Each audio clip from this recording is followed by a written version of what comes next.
உலோகத்தினாலான சிலைகள் பின்னப்பட்டு விட்டால், இறைவன் உத்தரவு கொடுத்தால், அந்த ஆலயத்தினுடைய மூலவரிடமிருந்து உத்தரவு கிடைத்தால் நாம் அதனை உருக்கி மறுபடியும் மீண்டும் ஒரு புதிய சிலைகளாக மாற்றிக்கொள்ள முடியும். உத்தரவு கிடைக்காத பட்சத்தில் அதே சிலைகளையே தொடர்ந்து பயன்படுத்தி கொண்டிருக்கலாம். அதற்கும் விதிகள் என்பது உண்டு அப்படிங்கிறதுக்காக சொல்றோம். இதே நேரத்தில் ஒரு மரச்சிலைன்னு வச்சுப்போமே, ஒரு மரத்தாலான சிலைகளை கூட ஒரு சில பேர் வச்சிருப்பாங்க தெரியுமா? வீட்டில் அழகு பொருட்களாக வைத்திருப்பார்கள். ஒரு சில பேர் அதிலேயே கூட இறைவனை காண்பார்கள்.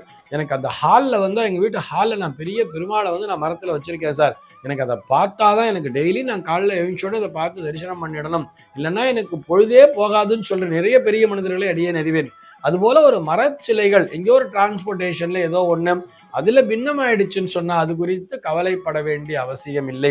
அதுக்கு வந்து நிறைய இந்த பேஸ்டிங் மெத்தட்ஸ் எல்லாம் இருக்கு இல்லையா, ஏதோ ஒண்ணு வச்சு அரக்கு வச்சோ இல்லை ஏதோ ஒண்ணு வச்சு டச்சப் பண்ணி கூட அதை சரிப்படுத்தி கொள்ளி கூட வைத்துக் கொள்ளலாம்ங்கிறதுக்காக சொல்றோம். ஏன்னால் மரத்தாலான சிலைகளுக்கு மானசீக பிரதிஷ்டை தானே தவிர அங்கே வேதோக்தமான பிரதிஷ்டை என்பது அவசியம் இல்லை.